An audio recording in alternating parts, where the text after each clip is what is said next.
Assalamualaikum warahmatullahi wabarakatuh. Mari kita berhadiah Al-Fatihah terlebih dahulu kepada junjungan kita Nabi besar Muhammad sallallahu alaihi wasallam. Semoga kita dapat syafaat dari beliau kelak di padang mahsyar bi barakatil Fatihah.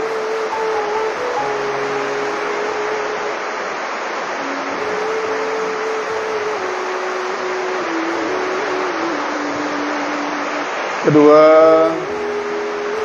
Al-Fatihah buat para alim ulama, para aulia, para tuan guru kita, para satis kita, para guru-guru kita yang telah mendahului kita lalu meninggalkan ilmu pengetahuan yang wajib kita sampaikan. Semoga dijadikan kubur taman mereka menjadi taman-taman surga, bukan jurang-jurang neraka.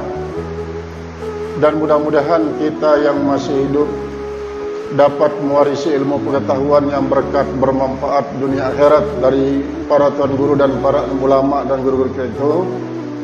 Semoga kita diberikan kesehatan yang sempurna jasmani dan rohani. Semoga kita selalu ditakdirkan untuk senantiasa berbuat taat, dijauhkan dari berbagai macam maksiat dan mungkarat.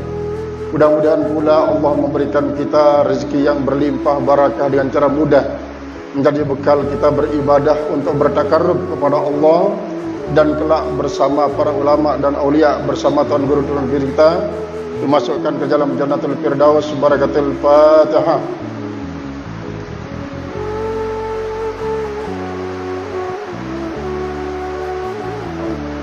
Kemudian untuk para orang tua kita yang telah mendahului kita, ayah, ibu kita, kakek dan nenek, paman dan bibi, semua orang-orang yang dekat kita, semoga diampuni segala macam kesalahan dan dosanya, diterima segala macam amal ibadahnya, kemudian dijadikan kubur mereka taman-taman surga,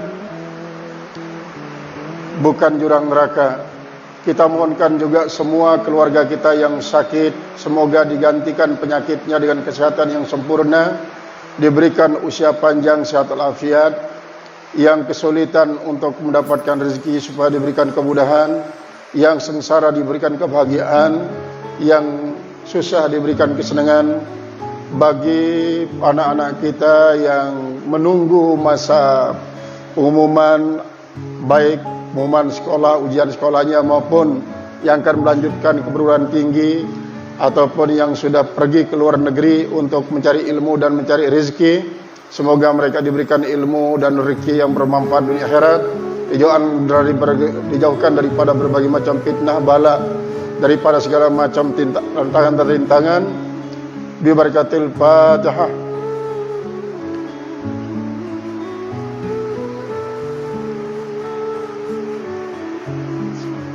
Bismillahirrahmanirrahim. Alhamdulillahirabbil alamin. Arrahmanirrahim. Wassalatu wassalamu asyrafil anbiya'i wal mursalin sayyidina wa habibina wa syafi'ina dzurrina qurrata a'yunina Mustafa Maulana Muhammad wa ala sairil anbiya'i wal mursalin wa alihi washabbihi ajmain.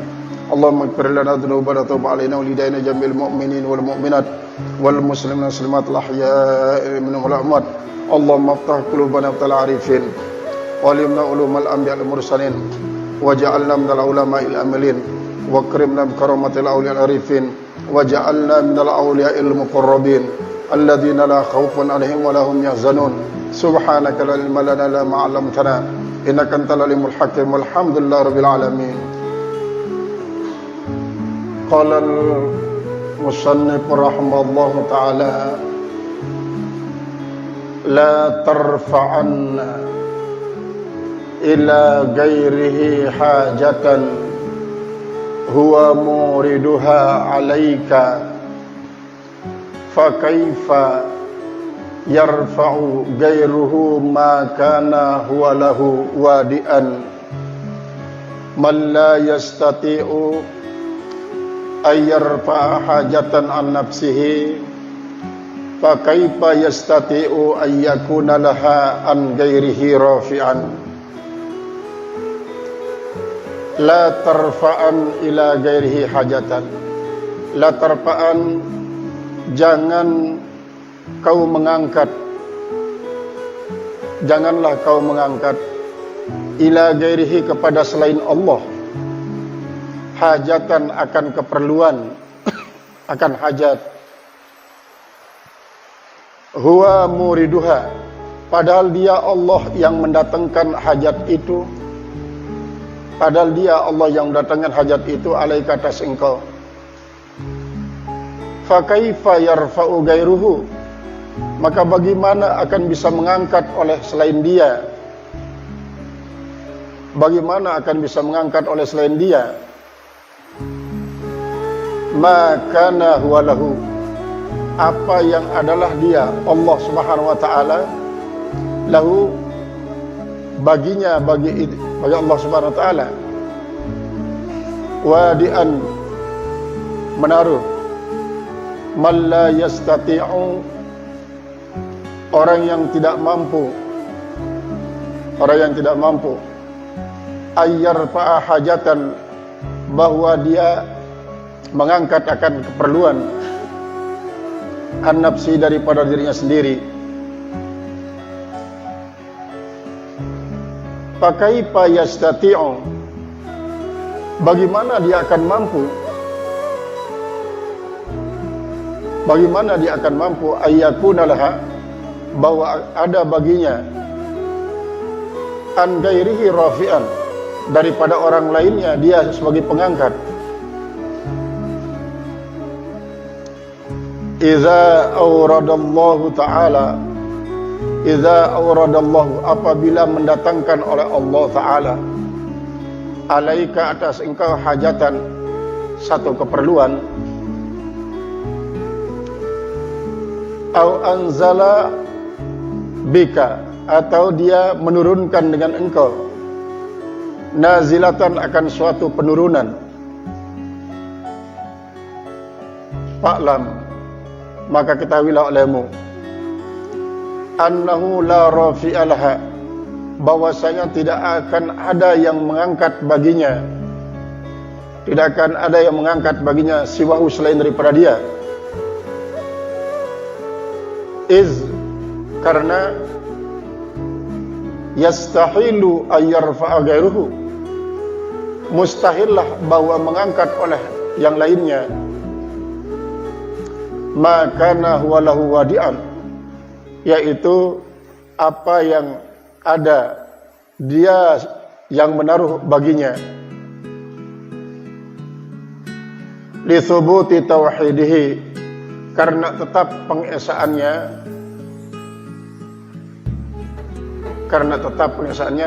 fi alla fa'ila siwahu, pada bahwa tidak ada yang melakukan selain daripada dia, selain daripada Allah. Wa izdan, karena huwa ghalibun ala amrihi, dia yang maha menang atas perkaranya,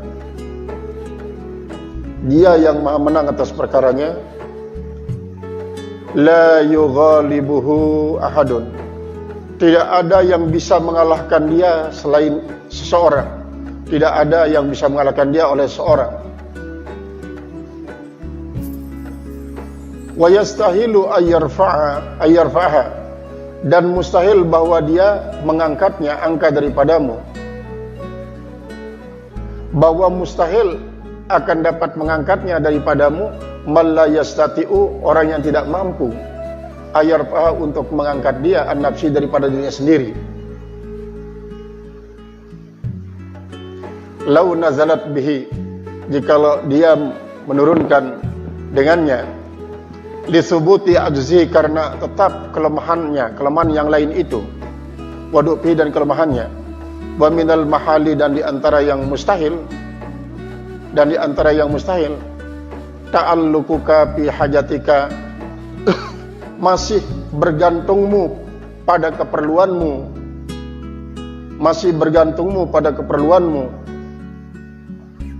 biman huwa muhtajun mitluka, dengan orang yang berkehendak seperti engkau. Dengan orang yang berkehendak seperti engkau. Qala ba'duhum, telah berkata sebagian mereka, man ya'tamada ala ghairillah, siapa saja yang berpegang atas selain daripada Allah. Siapa saja yang berpegang atas selain daripada Allah, fahuwa fi gururin, maka berarti dia dalam suatu tipuan. Maka dia berada dalam suatu tipuan. Mimma la yadumu, daripada apa yang tidak abadi. Wala yadumu syai'un siwahu, dan tidak ada yang bisa abadi sesuatu selain daripada Allah. Tidak ada yang bisa abadi sesuatu selain daripada Allah. Wa huwa daimul qadimu, dia yang abadi, dia yang maha terdahulu. Dia yang maha abadi dan dia yang maha terdahulu. Alladzi lam yazal, yang senantiasa. Wala yazalu, dan dia tidak akan pernah hilang. Wa ata'uhu, dan pemberiannya, wa fadluhu, dan kelebihannya, karunianya, daimani, akan abadi juga. Fala ta'tamid, maka janganlah kau bersandar, jangan kau berpegang teguh. Jangan kau berpegang teguh illa ala may yadumu alaika, kecuali atas orang yang senantiasa atas engkau, yang mengabadikan, maksudnya atas engkau, minhu daripadanya, al-fadla, akan kelebihan wal ata'a, dan pemberian. Fi kulli nafsin, pada setiap napas, wahinin, dan setiap waktu, wa awanin, dan setiap tempat, wa zamanin, dan setiap masa. Qala Ata' al-Khurasani, qala Ata'ul Khurasani, lah berkata seorang waliyah bernama Ata' al-Khurasani radhiyallahu anhu, radhiyallahu ta'ala anhu, mudah-mudahan Allah subhanahu wa ta'ala ridha daripadanya. Laqaitu Wahb bin Munabbih, saya telah bertemu dengan Wahab bin Munabbih fit tariq, di perjalanan. Saya telah bertemu dengan Wahab bin Munabbih di perjalanan. Fakultu, lalu saya mengatakan, hadithni hadithan ahfazuhu anka. Hadithni, coba kau ceritakan kepadaku, hadithan, suatu hadis, ahfazuhu anka, yang saya bisa hafal dia daripada engkau. Fi maqami, dalam pendirian saya. Wa ujizu, dan akan saya luluskan dia. Qala, lalu si Wahab bin Munabbih berkata, auhallahu ta'ala ila Dawuda, telah mewahyukan oleh Allah subhanahu wa ta'ala kepada Nabi Daud alaihi salatu wassalam, mudah-mudahanlah atasnya rahmat dan selamat. Ya Daud, hai Daud, ama, perhatikanlah olehmu, ama, perhatikanlah olehmu, wa izzati wa jalali, demi keperkasaanku dan keagunganku, demi keperkasaanku dan keagunganku, la yastansiru bi abdun, tidak minta tolong denganku seorang hamba, tidaklah minta tolong denganku seorang hamba min ibadi, daripada hamba-hambaku, duna khalqi, yaitu terhadap makhlukku. A'lamu dzalika, saya tahu yang demikian itu, saya tahu yang demikian itu. Min niyati, dari niatnya. Fatakiduhus samawatu sab'u, maka menipu dia oleh 7 lapis langit. Wa man fihinna, dan orang-orang yang ada di 7 lapis langit, wal ardun, dan yang ada di wal araduna sab'u, dan bumi-bumi yang 7, wa man fihinna, dan orang-orang yang ada pada bumi yang 7 itu, illa ja'altu lahu, kecuali ja'altu lahu, aku jadikan baginya, minhunna, daripada mereka itu semua, farajan wa makhraja, yaitu kelapangan dan jalan keluar. Ama wa izzati, perhatikanlah olehmu demi perkasaanku, wa jalali, dan keagunganku, wa azamati, dan keagunganku, kebesaranku. La yasta'simu abdun min ibadi, tidaklah minta perlindungan, tidak minta pemeliharaan abdun oleh seorang hamba, min ibadi, daripada hamba-hambaku, bimakhluki, dan makhluk duni, yaitu selain daripada aku. A'lamu dzalika niatihi, saya tahu yang diberikan daripada niatnya. Illa qata'tu asbabas samawati, kecuali aku putuskan daripadanya asbabas samawati, hubungan 7 lapis langit, min dunihi, selain daripada dia. Wa asakhtul arda min tahtihi, dan saya keroposkan bumi dari bawahnya. Saya keroposkan bumi dari bawahnya. Wala ubali, lalu saya tidak pernah peduli. Fi ayyi wadin halaka, di lembah manakah dia akan binasa. Saya tidak peduli dia akan binasa di lembah mana. Ya. Pada ibarat yang sebelumnya kemarin kita sudah baca, di situ ada 2 hikmah. Ada 2 hikmah. Maka dalam 2 hikmah itu yang pertama dikatakan, orang yang bersahabat, artinya bersahabat bersama orang yang tidak redha terhadap dirinya, walaupun dia bodoh, itu lebih bagus ketimbang dia bersahabat dengan orang yang redha terhadap dirinya, walaupun dia alim. Karena tidak mungkin orang alim itu akan redha terhadap nafsunya, dan tidak mungkin orang bodoh itu tidak akan redha terhadap nafsunya. Jadi hikmah yang kita baca kemarin itu menggambarkan bahwa ciri orang itu yang betul-betul berilmu adalah apabila tidak pernah suka terhadap nafsunya. Dia tidak suka ditaklukkan oleh nafsunya. Dia tidak suka mengabdi kepada nafsunya. Sebaliknya, ciri orang yang bodoh itu adalah orang yang senantiasa takluk oleh nafsunya, senantiasa mengabdi kepada nafsunya. Karena memang begitu yang dikatakan oleh Rasulullah, al-kayyisu man danat nafsuhu hawaha wa amila lima ba'dal mauti, wal ajizu man ittaba'at nafsuhu hawaha wa tamanna 'ala Allahil amaniya.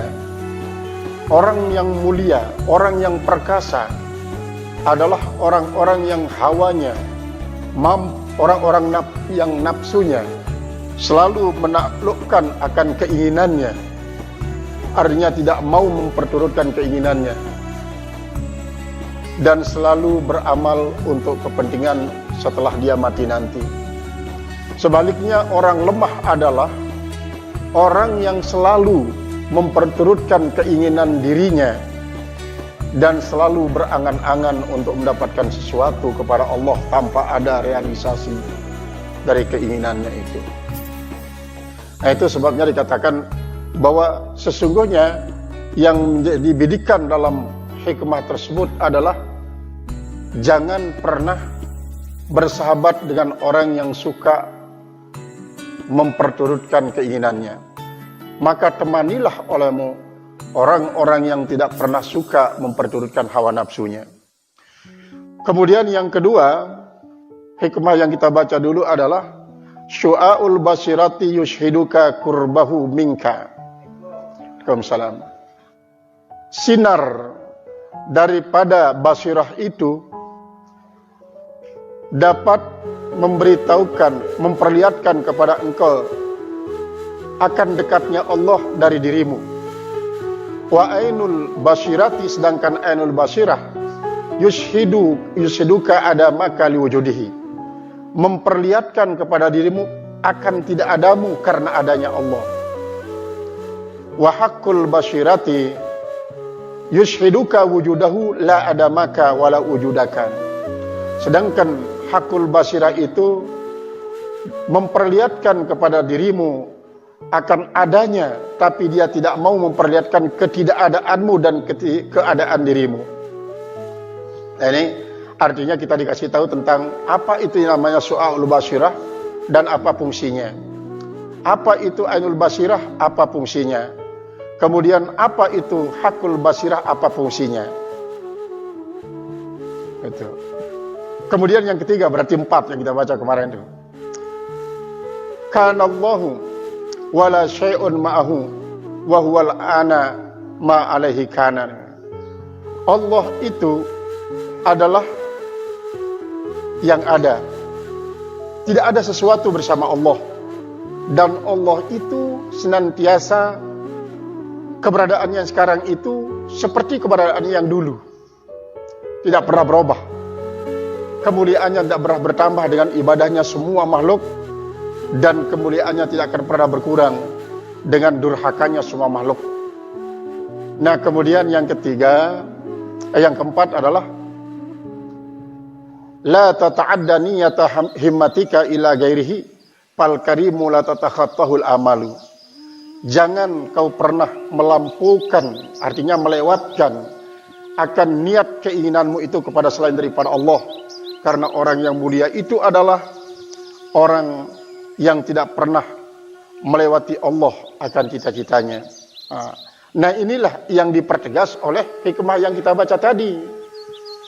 Jangan sekali-kali menyampaikan hajat keperluan kita kepada manusia,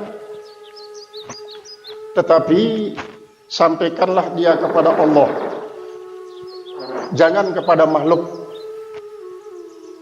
Ini tataran para arifin.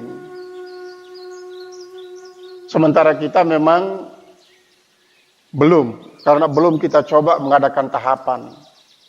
Kita ini masih kabur kalau menurut pandangan orang-orang yang bertahap itu. Tahapan kita mungkin masih kabur. Kita sudah bisa masuk ke dalam semua ranah. Karena kita tidak pernah coba bertahap. Tahapan yang pertama kan taubat. Tapi kita juga sekarang ini sudah zahid. Kita juga sudah qanaah. Kita juga sudah tawaddu. Makanya dia masih kabur. Nah, kalau kita ingin formalisasi, kita bisa menargetkan diri. Kita formalkan dia. Misalnya kita coba 1 tahun taubat terus. Artinya dari mana kita tahu? Dari mana kita tahu? Kita tidak akan pernah tergiur untuk meninggalkan kewajiban. Tidak akan pernah tergoda untuk melakukan perbuatan terlarang. Kalau ini sudah tidak ada, berarti kita sudah betul-betul tobat kita sudah maafan. Barulah kita menganjak kepada sabar. Bersabar. Ini pun harus riadah. Harus riadah. Nah, bagaimana caranya? Suruh orang di rumah untuk apa? Menguji kita. Istri misalnya atau anak. Suruh dia menyumpah nyenak kita. Apakah kita akan pukul dia atau kita biarkan dia? Suruh dia minta sesuatu yang tidak bisa kita layani. Nah, apakah kita terus selama 1 tahun misalnya? Sudah, akhirnya kan dia sekedar menguji, nanti kan lama-lama juga dia berhenti. Kemudian kita masuk kepada redho. Nah, ini seterusnya, terus tahapan semacam itu. Kalau sudah sampai kepada yang 10 itu saja, kita tidak memiliki hubul dunia, hubul jah, hubul riyasah, hubul mal, maka kita bisa melakukan hal itu. Dan pada umumnya ini yang diceritakan oleh banyak para santri yang pulang dari Yaman terutama sekali. Banyak para ulama itu dia menargetkan dirinya. Artinya tidak dibaiat secara khusus oleh para mursyid. Nah, itulah yang dinamakan baiat umum sebenarnya. Dia belajar melalui kitab, kitab-kitab yang ditulis para ulama salafus saleh, terutama sekali yang berkaitan dengan tasawuf ini. Maka mereka langsung menargetkan diri seperti tadi tahapan-tahapannya, sampai kepada akabah-akabahnya itu dia amalkan. Sehingga Habib Umar yang terkenal itu ceritanya begitu dia. Dia tidak ada yang membait dia, tidak ada yang membaiatnya. Kita bisa seperti itu. Artinya, apakah kita ingin formalisasikan dengan tahapan-tahapan seperti tadi, atau biarkan kita bisa menilai sehingga pada satu saat datang sesuatu yang kelihatan bertentangan dengan yang penyakit dengan taat batin yang 10 itu, atau hadir 10 atau salah satu daripada taat penyakit batin itu, kita bisa menyikapinya atau tidak. Nah, ini hikmah ini mengatakan, jangan kau sampaikan hajat keperluanmu kepada selain daripada Allah. Baik hajat untuk terpenuhi keinginan, atau hajat untuk diangkat segala macam kesulitan, bencana, dan bala. Karena apa? Karena kita tahu bahwa yang mendatangkan semua itu adalah Allah. Sementara makhluk ini semuanya adalah objek pasif. Objek pasif yang dipermainkan oleh kadar Allah. Kalaupun ada di dalam Al-Quran tentang adanya pengaruh daripada amaliyah kita secara syar'i, itu oleh para ahli tasawuf memandang dia sebagai ujian. Sebagai ujian, bahwa di balik itu ada hikmahnya. Apakah kita tetap mengakui bahwa ini adalah reaksi saya, ini potensi saya, itu hasil ikhtiar saya.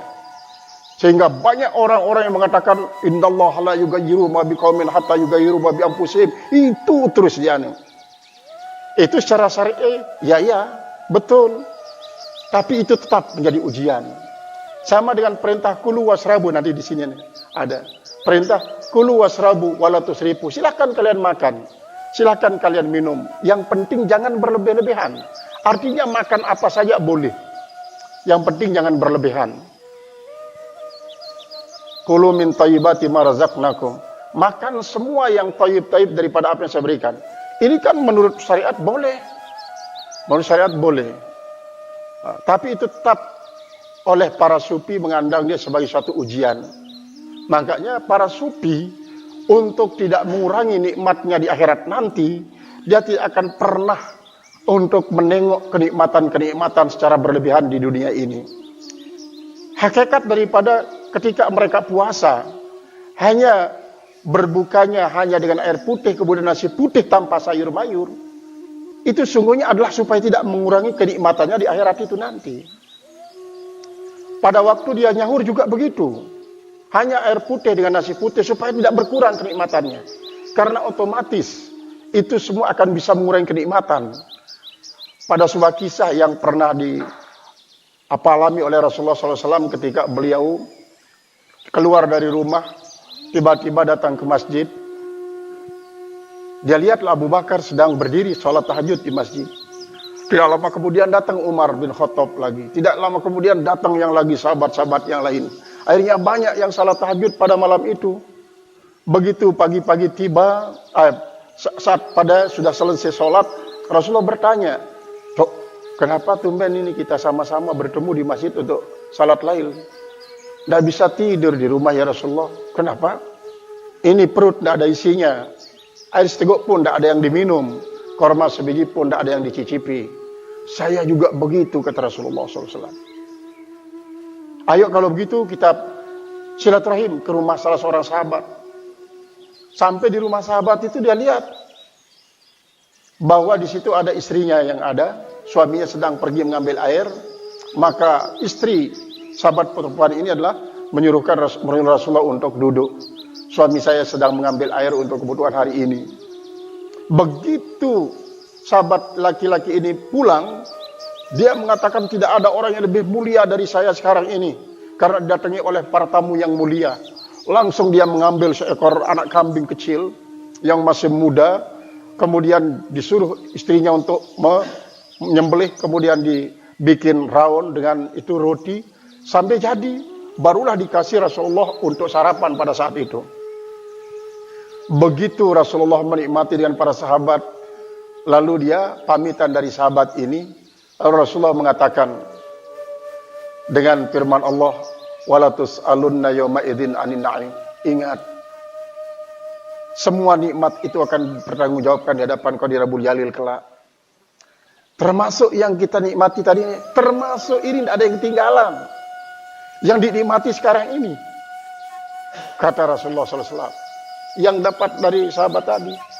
Inilah sebabnya orang yang siamnya itu sampai kepada siam khawasul khawas, dia sesungguhnya tidak akan pernah tergiur oleh bayangan-bayangan bahwa es krim ini enak, kemudian pizza ini enak, kemudian sate ini enak. Tidak pernah tergiur. Yang ada dalam dirinya adalah Allah, Allah, Allah, Allah. Setiap dia napas, begitu dia masukkan napas, disitulah zikir isbat. Begitu dia keluarkan, situ bisir mampi. Ketika dia memasukkan napas, dia hu. Ketika dia keluarkan Allah, jadi lapas dia hu Allah, hu Allah, hu Allah. Itulah puasa daripada kaum khawasul khawas. Kita ini makom kita masih di bawah awam, karena masih tergiur oleh ada itu kenyaman. Melihat kenyaman di pinggir jalan, kita tergiur untuk menghirup airnya sebanyak-banyaknya. Nah, ini yang dilakoni oleh para sufi. Ketika dia butuh sesuatu, tidak pernah menyampaikan hajatnya kepada manusia, melebihi dia mengajukan kepada Allah. Karena kita iyyaka na'budu wa iyyaka nasta'in. Hanya engkau yang kami sembah, hanya engkau yang tempat kami minta tolong. Ini artinya apa? Begini saja caranya, kita sampaikan hajat kita kepada Allah, nanti Allah yang membimbing kita untuk mendapatkan hajat itu lewat siapa? Karena seringkali memang atau pada umumnya ya, Allah tidak menurunkan hajat kita itu langsung di depan kita sedang mohon, tidak ada. Pasti melalui. Ini yang sering saya katakan, para petani dikirimkan oleh Allah rezekinya lewat tanah. Para sopir dikirimkan rezekinya oleh Allah lewat perputaran roda. Para pelayan dikirimkan rezekinya oleh Allah lewat kail mereka. Kemudian para pedagang dikirimkan rezekinya oleh Allah lewat para pembeli. Itu semua ada lewatnya. Sayyidi Syekh Abdul Qadir Jailani dan Sultanul Aulia yang lain juga seringkali begitu. Artinya tidak langsung diturunkan dari langit apa yang dihajatkan. Namun dia tidak pernah mengiktikadkan bahwa ini adalah merupakan pemberian daripada orang tersebut. Itu kalau diiktikadkan pemberian secara majazi. Baru dia boleh ambil setelah dia iktikadkan bahwa ini pemberian dari Allah. Nanti di dalam hikmah-hikmah berikutnya ada bahwa jangan pernah menerima suatu pemberian kalau kau masih mengiktikadkan pemberian itu adalah dari orang yang memberikan kamu, tapi iktikadkanlah Allah yang memberikannya. Nah, begitu juga tentang hajat keperluan kita. Nanti Allah akan mengirimkan kita lewat siapa? Dialah yang mengilhami. Ini pun masih tataran daripada sufi pertengahan. Sedangkan kalau sufi yang betul-betul sampai kepada yang hakul basirah seperti yang tadi itu adalah berkeinginan saja, tidak pernah malu dia berkeinginan kepada Allah. Dia malu hanya berkeinginan saja, apalagi menadahkan tangan untuk minta. Para arifin kan begitu dia. Itu yang kita pernah katakan bahwa kalau cintanya muridin diwujudkan dalam bentuk selalu berbuat taat kepada Allah. Sedangkan cintanya para zahidin selalu diwujudkan dalam bentuk banyak berdoa, banyak minta kepada Allah. Sedangkan cintanya kaum arifin, dia terwujud dalam bentuk memuji Allah, terus memuji Allah. Sehingga walaupun itu doa, dia robah, dia menjadi pujian. Itulah para arifin. Malu dia meminta kepada Allah. Karena apa? Dia sadar bahwa semuanya kan sudah ditentukan oleh Allah. Itu. Jadi Itu yang sudah kita pelajari dulu di awal-awal. Katakan ijtihaduka fima dumina laka wa takshiruka fima tuliba angka dalilun ala intimasi kalbika. Perjuangan kerasmu untuk mencari apa yang sudah dijamin oleh Allah Subhanahu wa taala berupa dunia ini, lalu itu yang menyebabkan kamu menjadi lali untuk melakukan apa yang dituntut oleh Allah Subhanahu wa taala, dalilun ala intimasi qalbika. Itu sudah menjadi tanda bahwa hati kita sedang buta matanya. Jadi ainul basirah kita sedang buta. Nah, ini yang dimaksudkan oleh hikmah ini. Jangan menyampaikan hajat dan keperluan kita kepada selain daripada Allah. Baik hajat untuk diberikan apa yang kita butuhkan, atau hajat untuk diangkat apa yang mempersulit kita berupa musibah, penyakit, bencana, kesulitan dan kesulitan. Sampaikan saja kepada Allah, sampaikan kepada Allah. Sampaikan dia kepada Allah. Ini pun masih seperti tadi itu, masih dalam bentuk kita pertengahan, masih tataran khawas, belum khawasul khawas. Kalau yang khawasul khawas, dia betul-betul malu untuk menyampaikan hajatnya kepada Allah, karena Allah Maha tahu apa yang kita perlukan, apa yang kita butuhkan, baik itu kesulitan untuk diangkat ataupun lainnya. Begitu juga yang diberikan jawaban oleh Wahab bin Munabbih terhadap orang yang bertanya kepadanya tentang hal tersebut, sehingga menitik beratkan takluk kita hanya kepada Allah. Maka itu sebabnya kalau kita meminta sesuatu kepada Allah tapi masih bergantung kepada makhluk, berarti itu merupakan tanda bahwa kita sedang ditipu oleh dunia. Ini nanti bisa saja, yaitu hubungan kita dengan Allah melewati 7 lapis langit akan menjadi terputus. Kemudian pendirian kita di bumi ini menjadi keropos, sehingga kita dibiarkan di lembah sengsara mana kita akan meninggal dunia. Nah, ini adalah makna daripada hikmah yang kita baca pertama ini. Qala musannif rahimahullah ta'ala, qala Muhammad bin Husain, telah berkata Muhammad bin Husain bin Hamdan, kuntu fi masjid Yazid bin Harun, aku pernah berada di dalam masjid Yazid bin Harun. Wa kana ila janibi rajulun, dan ada seorang di samping saya itu, seorang laki-laki.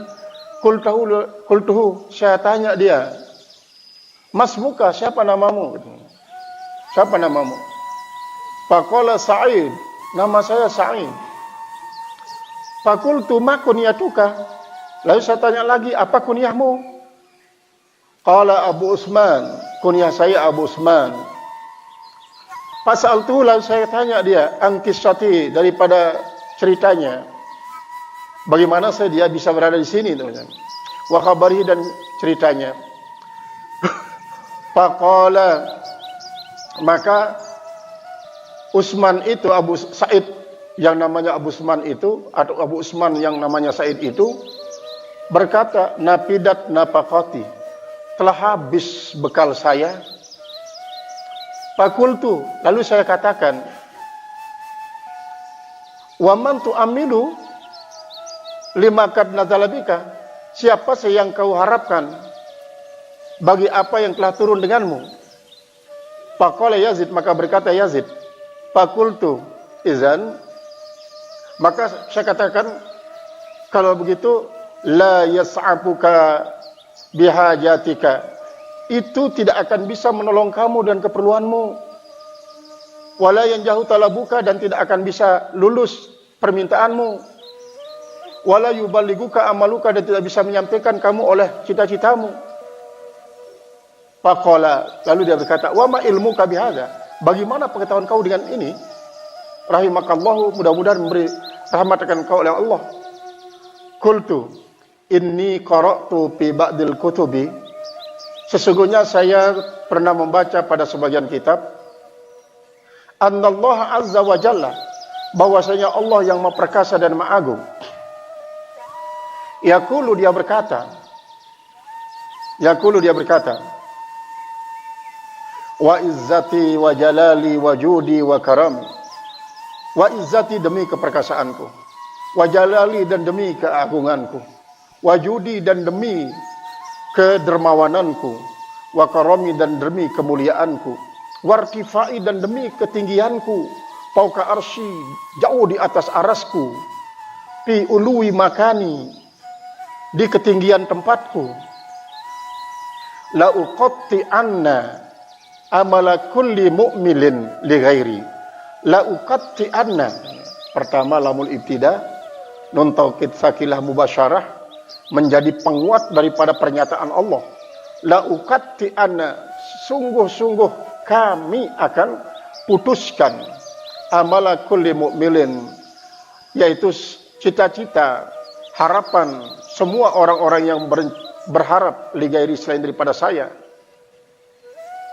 bil iyasi, dengan keterputusasaan, wala aksuwannahu thawbal mudhillati, wala aksuwannahu, dan saya akan berikan dia pakaian thawbal mudhillah, yaitu dengan pakaian kehinaan, indan nasi, di hadapan manusia. Saya akan berikan pakaian dengan pakaian kehinaan di sisi para manusia.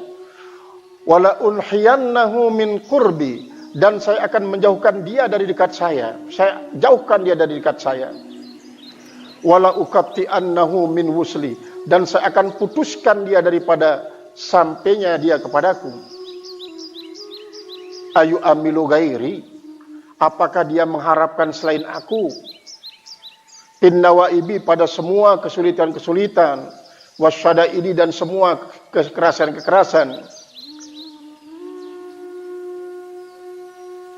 biadaya, yang ada di tangan saya, wa ana unji wa yurji gairahu, saya yang menyelamatkan dia, saya kan ini orang yang menyelamatkan, wa yurji gairi, tetapi kenapa dia mengharap kepada selain daripada saya? Kenapa dia mengharap selain daripada saya? Wa tatarrukul fikri abwaaba ghairi, dan yang mengetuk pemikiran pintu-pintu selain daripadaku. Wa biyadi mafatihul abwabi, padahal di tangan saya tempat kunci-kunci pintu-pintu itu. Dia tahu bahwa kunci pintu itu di tangan saya. Wa hiya mughalaqatun, dia itu tertutup. Wababi maftuhun, sedangkan pintu saya terbuka, limandaani, bagi orang yang berdoa kepada saya. Man dzalladzi ammalani linaibatin, siapa saja yang memohon kepadaku, siapa saja yang berharap kepadaku, linaibatin, bagi suatu kesulitan, fakata'tu bihi dunaha, maka saya putuskan dengannya selain daripada itu, selain daripada kesulitannya itu. Wa man dzalladzi rajani, dan siapa saja yang mengharap akan aku, li'azimi jirmihi, karena kebesaran dosanya, fakata'tu raja'ahu, maka aku putuskan juga akan harapannya min daripadaku. Artinya ketika dia memiliki suatu keperluan, lalu dia berharap untuk mendapatkan keperluan itu karena keperluan itu bukan semata-mata karena Allah. Dia juga minta, berharap kepadaku, tetapi karena kebesaran daripada kesalahan dan keliruannya, saya akan putuskan harapannya daripadaku. Amman dzalladzi qara'a babi, atau siapa saja yang mengetuk pintuku, falam abdahu, lalu saya tidak bukakan dia, lahu, baginya, tidak bukakan itu pintu baginya. Ja'altu amala khalqi, saya jadikan akan cita-cita makhluk saya, baini wa bainahum, antara saya dan antara mereka, muttasilatan, yaitu berhubung, dia bersambung. fata'allaqat bighairi, lalu dia berhubung dengan selain daripada saya. Waja'alat fata'allaqtu bighairi, lalu aku hubungkan dia dengan selain daripada saya. Waja'altu raja'ahum, lalu saya jadikan akan harapannya itu muddakharan lahum, yaitu disimpankan buat mereka ini di sisi saya. Artinya ketika kita berharap sesuatu, pokoknya yang bagus kita harapkan kepada Allah, tapi tidak diberikan oleh Allah Subhanahu wa taala, justru yang diberikan yang lain. Yang diberikan yang lain. Maka nanti harapan kita yang tidak diberikan itu disimpan oleh Allah Subhanahu wa taala, sehingga pemberian Allah Subhanahu wa taala sekaligus mengatakan, sebenarnya ini yang kau butuhkan sekarang, bukan yang kau minta itu. Jadi yang kau butuhkan sekarang adalah ini yang saya berikan kamu itu. Sedangkan apa yang kau minta itu adalah yang kau butuhkan nanti. Dan saya akan lipat gandakan dia ketika saya tidak memberikan kamu sekarang. Nah, inilah yang diajarkan kepada kita oleh para alim ulama ketika berdoa. Dengan cara 5 cara itulah Allah memberikan kita. Bisa saja langsung diberikan. Sekarang kita minta, sekarang kita diberikan. Atau tidak diberikan sekarang, mungkin besok lusa atau setahun 2 tahun mendatang. Padahal kita minta untuk dapat haji, nanti 10 tahun baru kita berikan. Nabi Ibrahim alaihissalam minta kepada Allah supaya dibangkitkan seorang Nabi Rasul di kalangan masyarakat Mekah. Setelah ribuan tahun baru diberikan. Yang ketiga, mungkin tidak diberikan baik tunai ataupun tertunda, tetapi diberikan kita yang lain. Kita minta sesuatu, tidak diberikan, tapi penyakit kita mungkin disingkirkan oleh Allah Subhanahu wa taala, atau manfaat hidup kita diberikan. Kemudian yang keempat, Allah memberikan kita yang terbaik daripada apa yang kita minta itu. Tetapi kalau kita tidak diberikan, tapi diberikan yang lain, maka yang kita minta itu menjadi investasi di akhirat nanti. Sedangkan apa yang diberikan pada hari ini, itu yang sebenarnya yang kita perlukan. Itu kata daripada Allah Subhanahu wa taala dalam hadis ini. Hingga dia mengatakan, muddakharan lahum indi, yaitu disimpankan bagi mereka di sisi saya. Falam yardau bihibzi, tapi ada yang tidak reda dengan pemeliharaan saya. Wa mala'at samawati, dan telah penuh 7 lapis langit saya. Mimman la yamalluni, mimman la yamalluna. Jadi tidak menjadi penuh 7 lapis langit saya daripada orang-orang yang tidak pernah bosan. Tastabihi, tidak pernah bosan mensucikan saya. Mim malaikati, daripada malaikatku. Wa amartuhum, dan saya suruh mereka. Alla yaghliqul abwaba, agar mereka tidak menutup pintu-pintu. Baini wa baina ibadi, antara saya dan antara hamba-hamba saya. Falam yasiku biqauli, mereka tidak percaya dengan ucapan saya. Alam ya'lam, apakah dia tidak tahu? Man tarakathu naibatun min nawaibi, siapa saja yang menimpa akan dia oleh suatu kesulitan daripada kesulitan-kesulitan yang diberikan oleh aku. Annahu la yamliku kasfaha, bahwa saya dia tidak akan memiliki akan pembukaan yang ada oleh seorang gairi daripada saya. Pamali arahu, maka tidak ada bagiku melihat saya bi'amalihi, dengan cita-citanya itu, mu'ridun anni, yang menentang dari saya. Wa mali arahu, dan tiada bagi saya melihat akan dia, lahian bisiwaya, ya dalam keadaan lali dengan selain daripada saya. A'taituhu bijudi, saya berikan dia dengan kemurahan saya. Malam yas'alni, apa yang dia tidak minta kepada saya. Summa intaza'tuhu minhu, lalu saya ambil apa yang saya berikan itu daripadanya. Falam yas'alni raddahu, dia tidak minta kepadaku untuk mengembalikannya. Wasa'alahu gairi, tetapi meminta akan dia oleh orang lain daripada saya. Apa tarani abda'u bil atiyati? Apakah kau melihat saya mengawali dengan pemberian? Qablal mas'alati, sebelum ada permohonan. Summa as'alu, lalu saya minta. Pala ujibu. Summa us'alu, kemudian saya dimintai. Pala ujibu sa'ilun. Pala ujibu sa'ili. Maka lalu saya tidak menerima orang yang minta itu. Abakhilun ana? Apakah dengan sebab saya tidak memberikan itu saya menjadi orang bakhil? Fayabkhaluni in abdi, maka menganggap bakhil saya oleh Tuhan saya. Ini memang kadang-kadang hamba Allah itu ada yang mau melakukan riadah dengan mengemukakan cintanya kepada Allah, memuji-muji Allah. Ada orang yang melakukan riadahnya dengan cara menuntut terus kepada Allah. Misalnya begini, dia terus memuji Allah di masjid-masjid, dia memuji Allah. Tapi ada orang yang kadang-kadang tidak mau dia ke masjid, dia lalu justru di padang pasir, di tengah padang pasir yang panas. Di situ dia meraung-raung menangis, menyesali apa yang diberikan oleh Allah Subhanahu wa taala kepadanya. Dengan mengatakan, ya Allah, banyak orang yang kau berikan tanpa minta selain daripada saya. Sementara saya ini minta terus, bahkan sampai meneteskan air mata.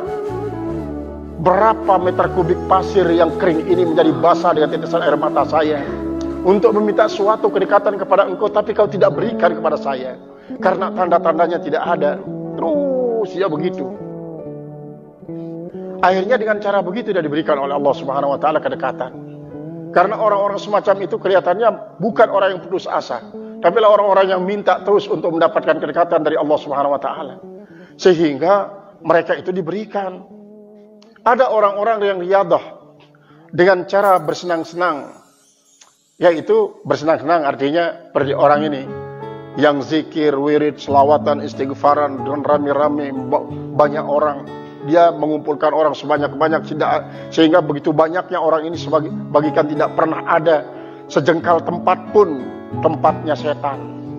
Lebih setan itu diusir dengan kalimat thayyibah yang ia baca.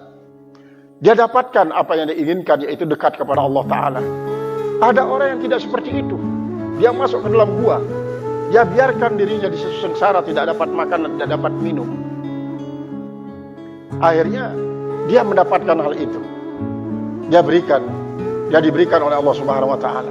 Karena memang cara Allah Subhanahu wa taala itu untuk memberikan kepada hambanya dengan banyak cara. Nah, ada orang yang kadang-kadang memang tidak diperlihatkan oleh Allah kepada makhluk bahwa ini orang yang bagus. Tapi diperlihatkan dia menjadi orang jelek, orang jahat. Misalnya ada seorang seperti ada di sini di sinetron itu ya. Ada seorang yang tidak pernah dilihat bagus oleh sama manusia. Kenapa? Karena setiap hari dia pergi membawa kertas kresek untuk membeli minuman berbotol-botol, minuman keras. Dia setiap hari. Jadi kan setiap orang yang melihat dia, kok kurang ajar orang ini nendak minuman keras, dia minum sendirian sampai semalam suntuk, besok pagi begitu. Kemudian setelah itu dia pergi ke rumah-rumah pelacuran, ke rumah pelacur dia pergi terus. Tengah malam suntuk baru dia pulang. Sehingga orang melihat dia orang yang sangat sempurna kejahatannya. Dia pergi ke tempat perjudian ayam, sabung ayam. Ternyata dia pergi membeli minuman keras itu bukan untuk diminum. Dia beli minuman keras itu untuk dibuang. Dibuang, itu semuanya dibuang. Setiap malam dibuang. Lalu dia berkata kepada istrinya, alhamdulillah saya sudah dapat membantu orang tersebut, bisa mengurangi bebannya. Seandainya kalau saya tidak beli minuman kerasnya, berapa banyak orang-orang yang menjadi mabuk oleh minuman keras yang dia dijual. Saya sudah dapat mengurangi bebannya. Kemudian begitu dia pulang dari rumah pelacuran, alhamdulillah, tadi saya bertemu dengan 5 orang perempuan lacur. Saya berikan masing-masing mereka uang sesuai dengan berapa yang ia dapatkan setiap malam. Saya suruh dia pulang, tutup pintu kamu. Jangan pernah kasih orang lain masuk selain daripada suami kamu. Itu saya berikan. 5 orang saya berikan. Kemudian itu di sabung ayam. Saya beli ayamnya semua. Semua saya beli ayamnya dengan harga yang sangat mahal. Lalu saya sedekahkan kepada orang-orang. Dulu pernah, ini di kota Mataram. Di kota Mataram. Ini memang salah satu daripada cara Al-Maghfurullah Tuan Guru Lopan berdakwah. Dia datangi seorang tokoh sabung ayam yang paling ditakuti. Dia tidak pernah kalah, dia selalu menang. Akhirnya datang Tuan Guru Lopan. Berapa jual ayam ini? Dengan 3 hektar ayam sawah tidak saya jual. Berapa yang? Akhirnya berapapun mau dijual ayam ini saya akan beli. Nah, begitu jadi transaksinya, sekarang sembelih ayam ini bikin dia menjadi pelicin ayam. Akhirnya betul dilakukan oleh penjudi sabung ayam ini. Begitu dilakukan, dia rasa sangat lezat. Daging ayam yang tidak pernah kalah dalam bertarung ini. Tidak pernah kalah. Sangat lezat. Lalu si penyabung ayam ini berpikir, apa maksudnya orang tua ini? Besok saya datang lagi gitu. Dia kok beli ayam bukan dipergunakan untuk bercabung, tapi disuruh saya untuk menyembelihnya. Dia tidak tahu bahwa yang datang itu Tuan Guru Lopan. Besoknya datang lagi, besoknya datang lagi. Akhirnya baru dia tahu, sebenarnya pelunggu ini siapa? Nama saya Muhammad Saleh. Mungkin Bapak pernah mendengar yang namanya disebut Tuan Guru Lopan. Oh berarti Tuan Guru Lopan. Ya itulah kira-kira. Terus saya ingin mengajak kau menjadi orang baik-baik. Jadi orang baik-baik. Bukan seterusnya main sabung ayam. Sebagaimana sekarang yang saya dapatkan. Yang kau dapatkan dari bersabung itu semuanya kembalikan kepada pemiliknya. Yang kau pasti ingat siapa dulu yang pernah berikan kamu karena dia kalah bertarung ayamnya dengan kamu. Dikembalikan. Akhirnya sanggup dia hidup miskin orang tersebut. Ini di kota Mataram nih tempatnya orang ini. Yang ini oleh Guru Lopan ini. Tetapi setelah dia jatuh miskin itu justru dia sangat tenang. Pada saat itu kok tiba-tiba diberikan kemampuan untuk pergi berhaji. Setiap tahun dia berhaji. Nah, itulah berkah daripada dia meninggalkan sesuatu yang diharamkan oleh Allah Subhanahu wa taala. Dan kalau yang pertama tadi itu memang ini pada zaman tabi'in ada yang melakukan semacam itu. Dia selalu bahkan oleh ini siapa? Sunan Kalijaga juga itu melakukannya. Setelah dia diangkat menjadi murid oleh Sunan Ampel, itu dilakukannya. Jadi pencuri, dia kelihatan sebagai pemabuk dan lain sebagainya, jadi perampok.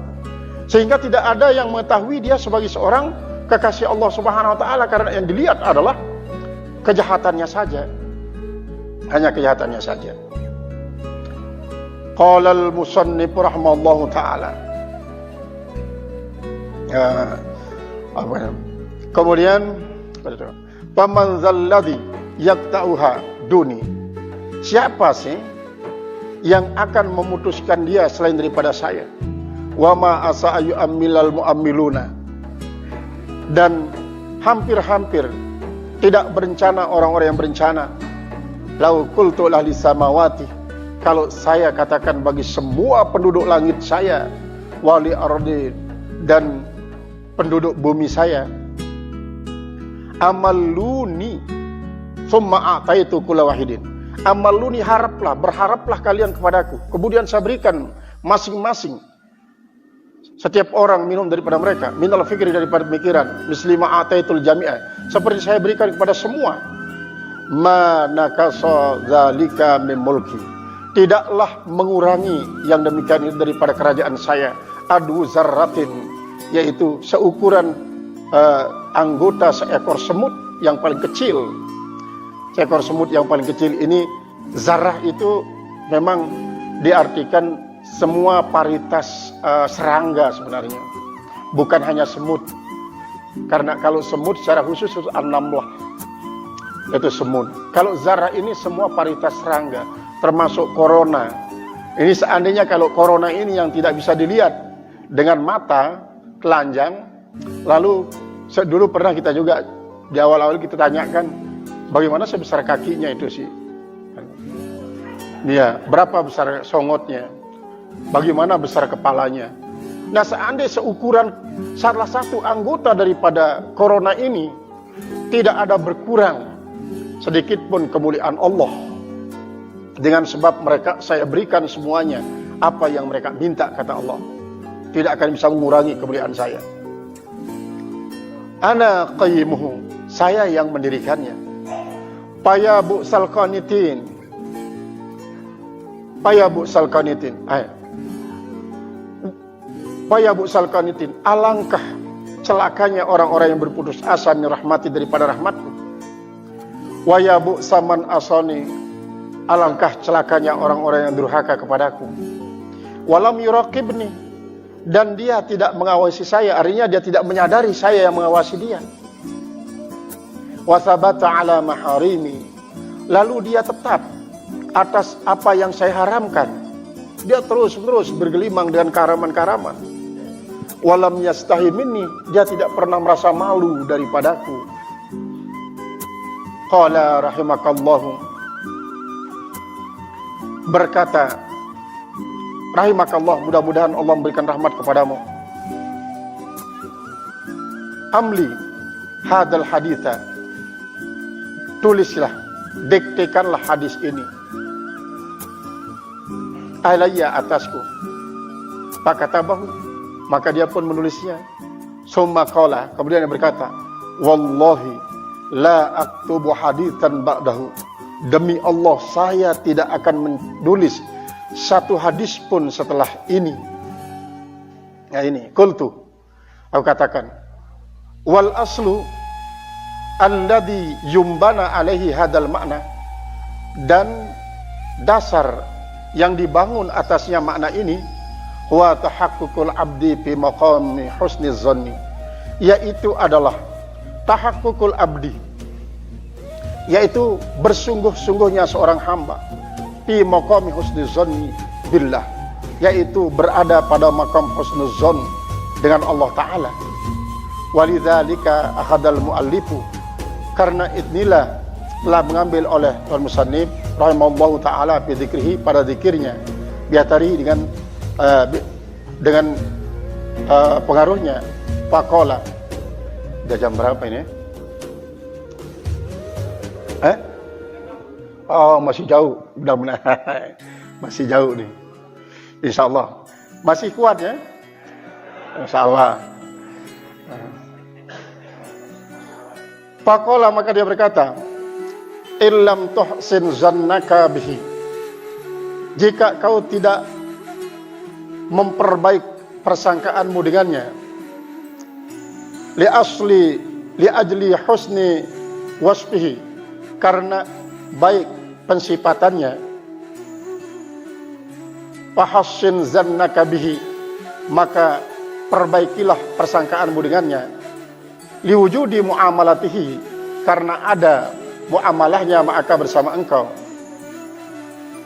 Fahal auduka illa husnan, maka tidak ada kembalimu kecuali bagus.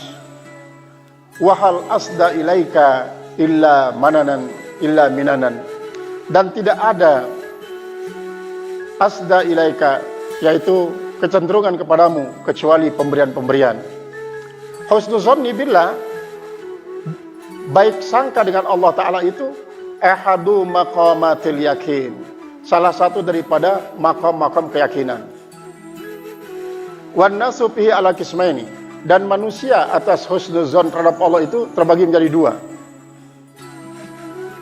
Khasatin wa amatin, yang pertama dikatakan husnuzon khassah, kemudian yang kedua husnuzon ammah.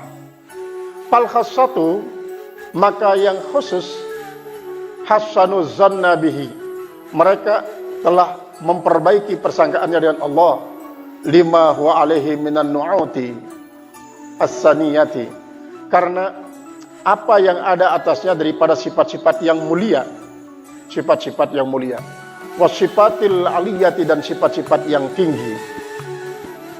Wal amatu, sedangkan husnul zon al-ammah, hasanul zonna, mereka itu memperbaikikan persangkaannya dengan Allah.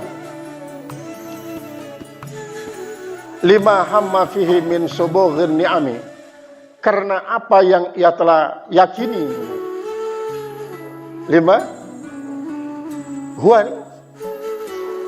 hum fihi min subughir ni'ami, karena apa yang mereka di dalamnya daripada perlimpahan nikmat, wasumulil fadli, dan lengkapnya karunia, wal karami, dan kemuliaan daripada Allah Subhanahu wa taala, wat tafawuti bainal maqamaini, wat tafawutu bainal maqamaini, sedangkan tafawut antara kedua maqam ini zahirun, sangat nampak. Jadi memang objek daripada husnuzon khassah dan objek daripada husnuzon ammah itu berbeda. Kalau objek husnuzon ammah karena dia melihat memang Allah maha mulia, maha tinggi, kemudian maha sempurna. Sedangkan yang husnuzon ammah itu, yaitu objeknya mereka itu melihat dari segi apa yang menjadi realita. Allah melimpahkan segala nikmatnya, Allah memberikan segala kemuliaannya dan karunia-Nya. Itu yang menjadi objek. Sedua-duanya adalah sama baiknya. Wattafawutu bainal maqamain, lalu ada kesamaan antara dua maqam itu, yaitu zahirun, yaitu wattafawutu bainal, sangat nyata. Walidzalika, dan karena itu, la yakhafu minat taghayyuri, dia tidak pernah takut daripada adanya perubahan, wal inqilabi, dan bolak-balik pihadihima, pada salah satu daripada keduanya. Artinya mungkin pada satu saat husnuzonnya itu masuk dalam kategori husnuzon khassah, atau mungkin dia masuk pada kategori husnuzon ammah. Jadi kalau husnuzon khassah itu yang dilihat siapa yang memberi, sedangkan husnuzon ammah apa yang ia beri. Nah, itu di dalam hikmah nanti di akhir kitab ini, di situ ada yang dibicarakan tentang masalah pembagian orang yang bersyukur, orang yang dibagi menjadi tiga itu. Nah, orang yang memberikan ini, itu yang menjadi sasaran dalam bersyukurnya, bukan semata-mata karena dia memberi. Sedangkan orang yang kedua ini, dia bersyukur kepada orang yang memberi karena ada pemberiannya. Dua-duanya ini ada tafawut, ada kesamaannya. Wa fi adihima ma yakhafu fil akhari, dia tidak takut pada apa yang lainnya. Artinya tidak mengatakan, oh sekarang saya sudah berkurang, sekarang sudah ada lebih. Li'anna arbabal maqamil awali, karena bahwasanya pemilik daripada makom yang pertama itu, lamma tahaqqaqu fil ma'rifati, manakala mereka sudah bersungguh-sungguh dalam ma'rifat billah, dalam mengetahui Allah Ta'ala, wah tazu bi anwaril yaqini, dan mereka mendapatkan sinar-sinar keyakinan dengannya, itma'annat qulubuhum, menjadi tenang hati mereka, wasakanat nufusuhum, dan menjadi reda jiwa mereka. Falam yabqa fihim muttasi'un, maka tidaklah tersisa pada mereka suatu perluasan, liwujudi tuhmatin, karena adanya suatu tuduhan, wala majalin lisu'in, dan tidak ada tahapan-tahapan bagi suatu lisu'izzanni, karena ada, artinya tidak ada tempat bagi su'izzon. Warbabul maqamitani, sedangkan pemilik makom yang kedua ini, lam yartaku an nazrihim ilal af'ali, mereka itu tidak meningkat, tidak naik daripada pandangan mereka kepada perbuatan-perbuatan. Wa hiya mutalawwinatun alaihim, dan dia yaitu berwarna-warni atas mereka, fi kulli halin, pada setiap keadaan. Wa inda wuqu'i ba'di ma la yulaimuhum, dan ketika terjadinya, ketika jatuhnya sebagian apa yang tidak mencela mereka, minah daripadanya, bihim dengan mereka, rubama tada'apu an tahammuli makariha. Mungkin saja dia menjadi lemah daripada menanggung akan apa yang tidak dia sukai. Qawiya qulubuhum, menjadi kuat hati mereka. Fala tuhsalu lahumul bara'atu min khawatiri su'i zanni, maka tidaklah terdapat bagi mereka itu kebebasan daripada kekhawatiran-kekhawatiran su'udzon billah, dengan Allah Subhanahu wa taala. Wa tahdutsun nafsu bima yaqtadi wujuda halin, dan bercakaplah oleh jiwa dengan apa yang menuntut adanya kegelisahan, wajaz'in, dan keterkejutan. Falyakunil abdu inda dzalika, maka hendaklah seorang hamba ketika yang demikian itu musyahidan makna qaulihi ta'ala, berdalil dengan firman Allah Subhanahu wa taala azza wa jalla, wa asa an takrahu syai'an wa huwa khairul lakum. Boleh jadi apa yang kalian tidak sukai itu, boleh jadi apabila kalian tidak suka kepada sesuatu wa huwa khairul lakum, padahal dia lebih bagus bagi kalian. Wa ma asbahu, dan apa yang serupa dengannya.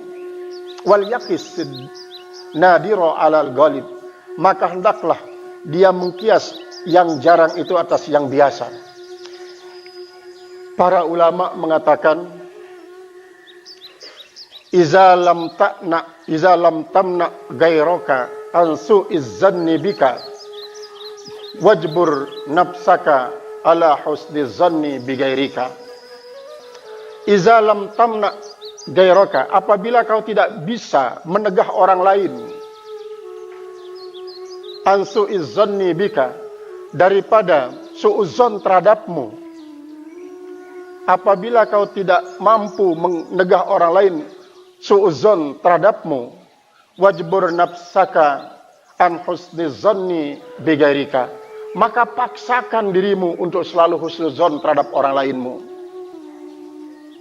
Seperti tadi itu, kita tidak mungkin memaksa orang untuk tidak su'udzon kepada kita. Artinya, mafhum mukhalafannya, kita tidak mungkin bisa mengharapkan orang lain berbaik sangka terhadap kita, tetapi kita bisa untuk memaksa diri untuk selalu berbaik sangka terhadap orang lain. Ini termasuk ajaran daripada Sayyidi Syekh Abdul Qadir Al-Jailani. Ini ajaran beliau yang masuk di pelajaran Nasahihul Ibad, itu ada di sana tentang pesan daripada Sayyidi Syekh Abdul Qadir Jailani. Seandainya kalau kita melihat ada orang berbuat jahat dan kita selalu lihat, jangan sekali-kali su'udzon kepada orang semacam itu. Lebih bagus kita husnuzon dengan mengatakan, mungkin saja dia melakukan hal itu karena tidak tahu sama sekali hukumnya, dan kita tidak tahu bahwa dia nanti meninggal dunia dalam keadaan husnul khotimah. Sementara saya tahu hukumnya, tapi mungkin saja saya melanggarnya dan akan su'udzon ketika itu. Ini yang dikatakan oleh Sayyidi Syekh Abdul Qadir Jailani, terus yang menggeret kita untuk selalu husnuzon. Dan ternyata Imam Ghazali juga begitu persangkaannya. Husnuzon ini sangatlah penting. Sangat penting. Karena apa? Ketika kita yakin bahwa Allah itu selalu memberikan yang terbaik kepada kita, apapun yang diberikan oleh Allah kepada kita, jangan pernah kita mengerutu untuk mengatakan, kenapa kok saya yang diberikan begini oleh Allah, kenapa bukan orang lain. Ketika anak kita misalnya meninggal dunia pada waktu dia kecil, atau sakit misalnya pada waktu kecil, kita menangis karena apa? Kasihan kepada anak itu, lalu mengatakan, ya Allah, kenapa dia yang kau berikan sekecil ini? Kenapa Allah tidak memberikan kepada saya saja? Kenapa yang masih kecil tak punya dosa ini yang kau berikan penyakitnya begitu menyakitkan sampai dia begini? Nah, ini kan merupakan salah satu bentuk sesungguhnya kita melaporkan hal itu kepada Allah. Tetapi sesungguhnya ini juga ada kurangnya karena kita tidak husnuzon kepada Allah. Bagaimana kita husnuzon kepada Allah? Ya Allah, Engkau yang Maha Tahu. Kau berikan penyakit kepada anak saya yang semacam ini. Begitu sangat menyedihkan perasaan saya. Pasti Kau bermaksud yang terbaik, ya Allah. Yang terbaik. Pernah kan diceritakan seorang waliullah, selama-lamanya dia tertawa, dia menangis terus. Tetapi begitu meninggal istrinya, dia tertawa terbahak-bahak. Dia tertawa terbahak-bahak.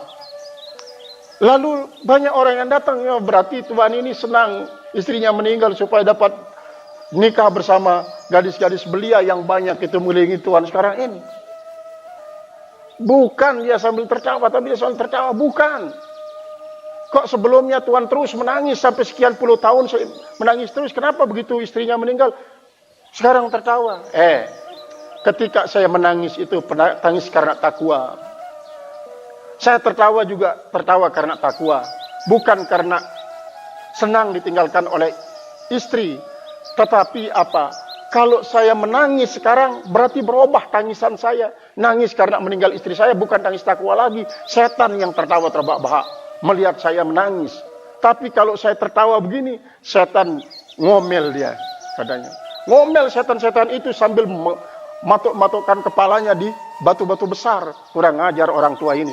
Begitu orang istrinya yang sangat dia cintai meninggal, kok tidak nangis-nangis, bahkan dia tertawa. Kurang ajar orang ini, dia bilang. Ngomel setan-setan itu, dia bilang. Dia ngomel. Ini artinya husnuzonnya kepada Allah itu sangatlah tinggi. Sangat-sangat tinggi. Ini ingat tetap tataran para arifin. Tataran para arifin.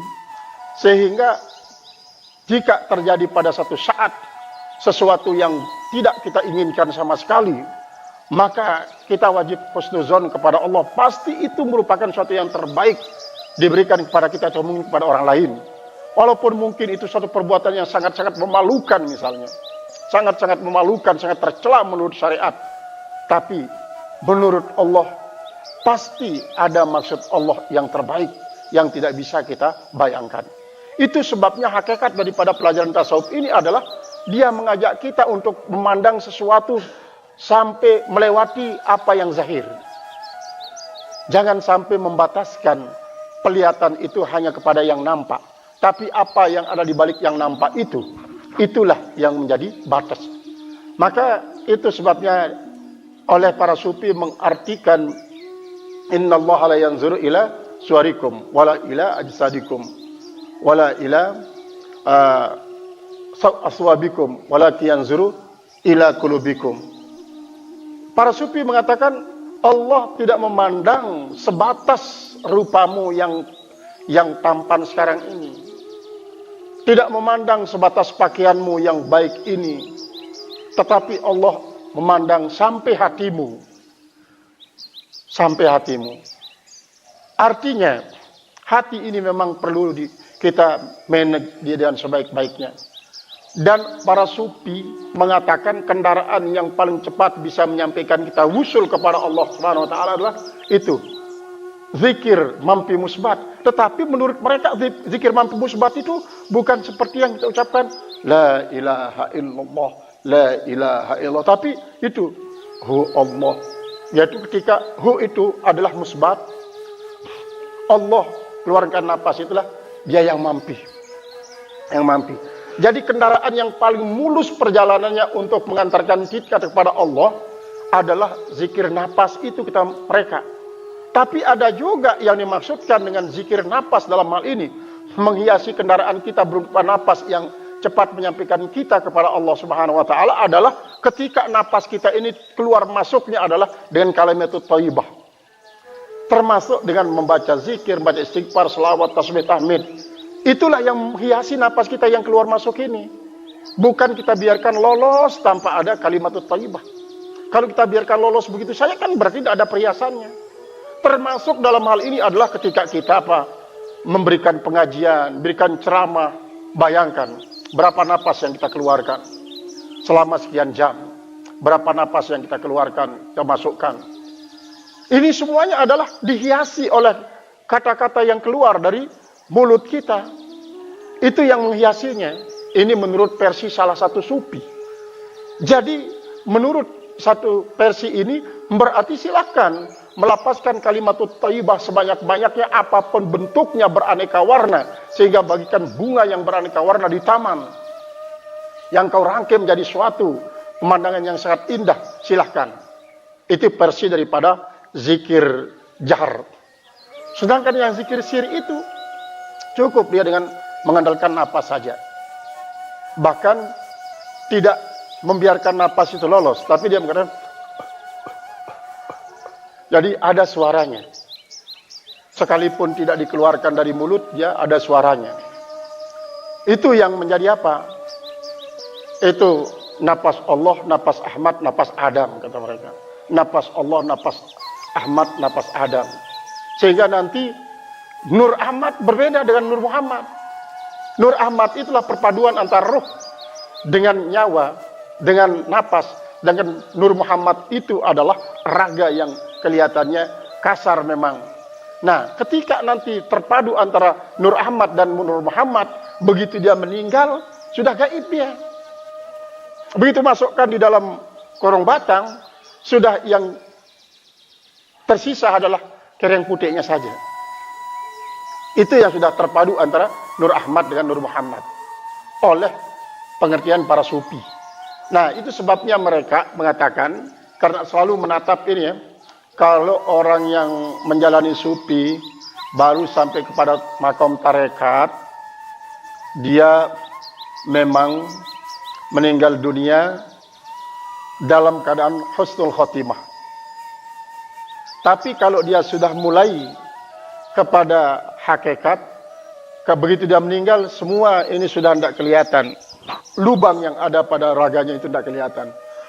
Tapi kalau sudah sampai kepada makom arifin, itu dia akan sangat hilang. Jadi nanti hanya kain kapannya yang dibawa.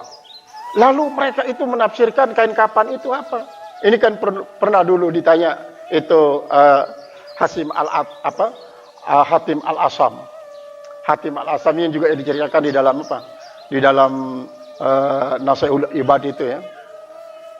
Kenapa dikatakan Hatim Al-Asam? Karena dia pernah didatangi oleh seorang perempuan menanyakan sesuatu, karena mungkin dia malu itu si perempuan, karena begitu hebatnya Hatim ini, keluarlah kentutnya.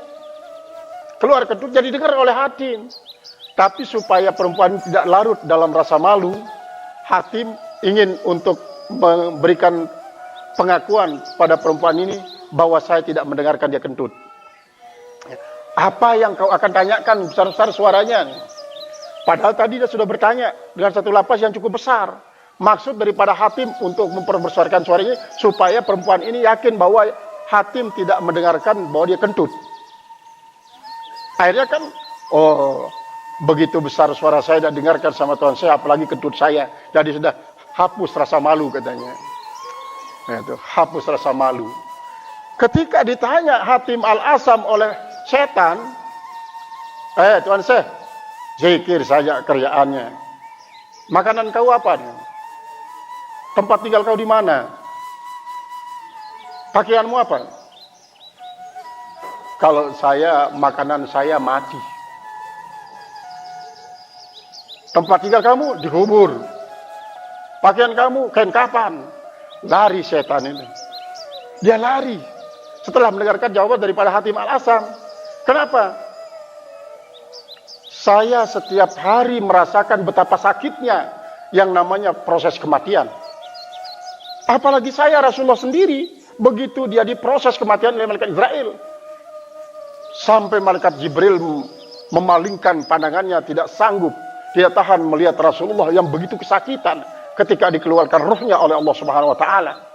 Sampai Fatimah mengatakan, ya wailata abah, ya waila abatah, seperti yang di dalam Riyadhus Shalihin kan ada di situ. Ya wailat abatah, alangkah sakitnya yang dialami oleh ayah saya sekarang ini.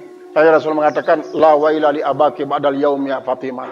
Akhirnya dia bertanya kepada Jibril, apakah kau sudah bosan melihat saya Jibril? Bukan ya Rasulullah.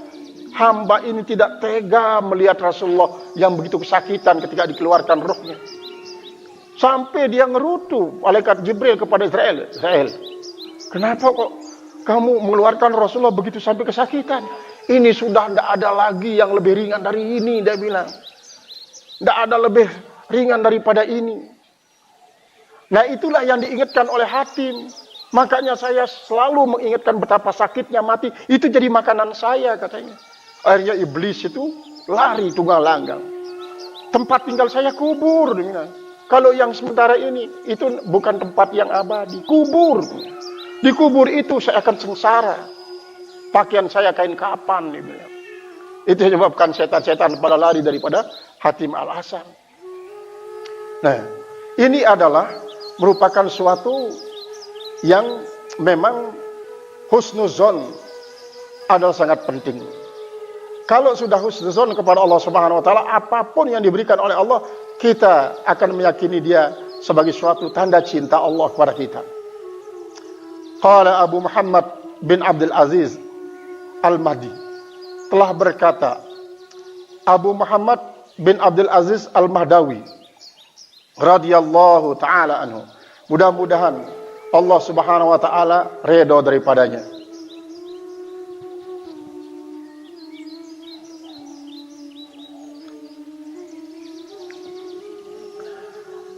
Husnuz zanni ibaratun an qat'il wahmi. Yang namanya husnuzon itu adalah suatu ibarat daripada memutuskan persangkaan buruk, persangkaan jelek.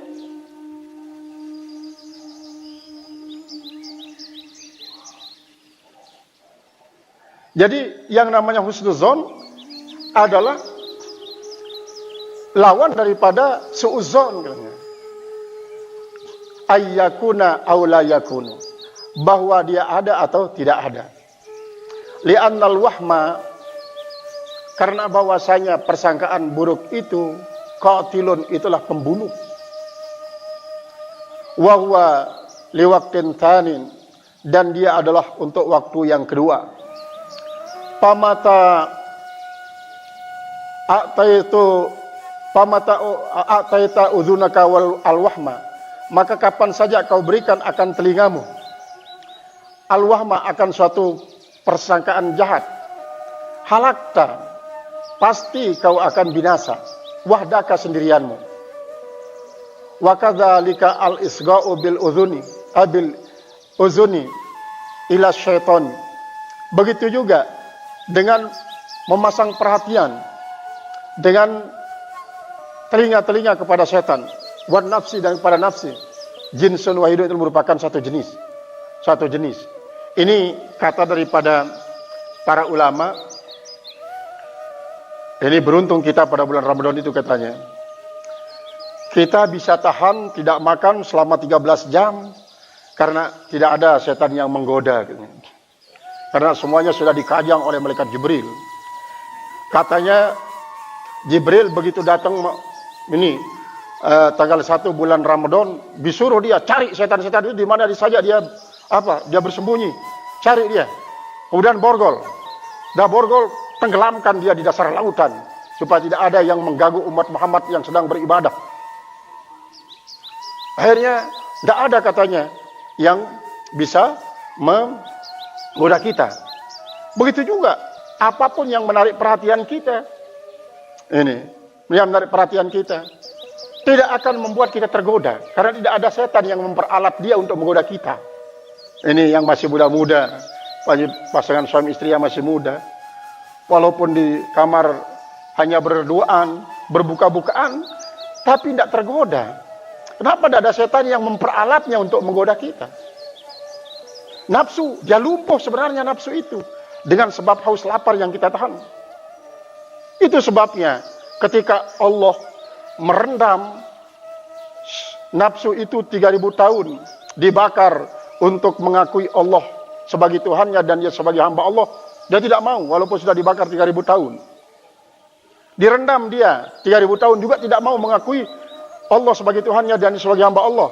Tapi ketika dia direndam di suatu tempat yang berbau kelaparan, tidak dikasih makan, maka setan itu, nafsu itu baru mengakui, ana abduka wa anta rabbi. Nah itu berarti begitu puasa kita, makanya para sufi memperalat puasa ini sebagai suatu alat yang sangat-sangat kuat untuk cepat wusul kepada Allah Ta'ala, cepat sampai kepada Allah Subhanahu Wa Ta'ala. Karena sesungguhnya puasa yang kita lakukan 1 bulan ini, yang merupakan satu latihan untuk bisa menahan diri kita untuk bergantung kepada selain daripada Allah. Seperti yang dikatakan tadi, kita tidak akan bergantung kepada makanan untuk sekedar mencari kekuatan. Makanya kita akan bisa kuat sesungguhnya dengan niat, karena Allah melihat niat kita. Sehingga betapa banyak orang-orang yang puasanya wisol, puasa itu bersambung terus. Kita anggap dia akan berbuka nanti saat sahur, ternyata tidak sahur juga. Dia kalaupun sahur hanya dengan setetes air, hanya sekedar membatalkan puasa. Lalu dia sambung lagi puasanya. Ini ada yang sampai berminggu-minggu melakukan hal itu, ternyata dia kuat. Karena ketika diperiksa organ dalamnya oleh para medis, dia utuh, dia kuat. Kenapa? Pencernaannya tidak saling kikis. Pencernaan yang selalu bergesek setiap hari, setiap saat, yang menyebabkan kita mah kalau tidak ada yang dimakan kan? Dia saling makan katanya. Kenapa? Karena itu Allah Maha Kuasa, Allah mengeluarkan cairan ternyata dari pori-pori dari pori-pori pencernaan kita itu untuk membuat dia menjadi labil, tidak menjadi saling kikis. Itulah cara daripada Allah Subhanahu wa taala. Qala al-musannif rahimahullah taala, qultu wa husnuz zanni yatlubu minal abdi fi amri dunyahu. Qultu wa husnuz zanni yutlabu minal abdi. Husnuz zan itu dituntut daripada seorang hamba fi amri dunyahu, pada urusan dunianya. Karena berkaitan dengan tadi itu, semua dunia ini sudah dijamin oleh Allah, tidak bisa berkurang, tidak bisa bertambah, pasti tetap akan sesuai dengan yang ditentukan oleh Allah. Wa fi amri akhiratihi, dan pada urusan akhiratnya, amma amru dunyahu, adapun urusan dunianya, fa ayyakuna wathiqan billahi ta'ala, bahwa dia harus percaya dengan Allah, percaya dengan Allah Ta'ala, fi isalil manafi'i, pada menyampaikan manfaat-manfaat, wal marafiqi ilaihi, dan pertemanan kepadanya, min gari kaddin wala sa'yin, tanpa adanya kesulitan dan pada usaha pihak padanya, au sa'yin, atau pada usaha khafifin yang keras, yang ringan, ma'zunin pi, yang diizinkan padanya, wa ma'jurin, yang ma'jurin alaihi, diberikan ongkos atasnya, bahaitsu la yafutuhu dzalika syai'an, dengan sekira-kira Allah tidak akan meluputkan akan dia yang demikian itu sedikit pun, minaflen, daripada yang sunat, wala fardin, dan tidak juga daripada yang wajib.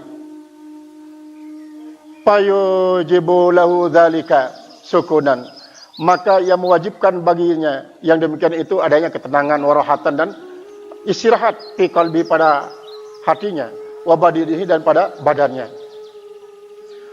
Fala yastafizuhu talabun, maka tidak pernah menggelisahkan dia oleh suatu tuntutan.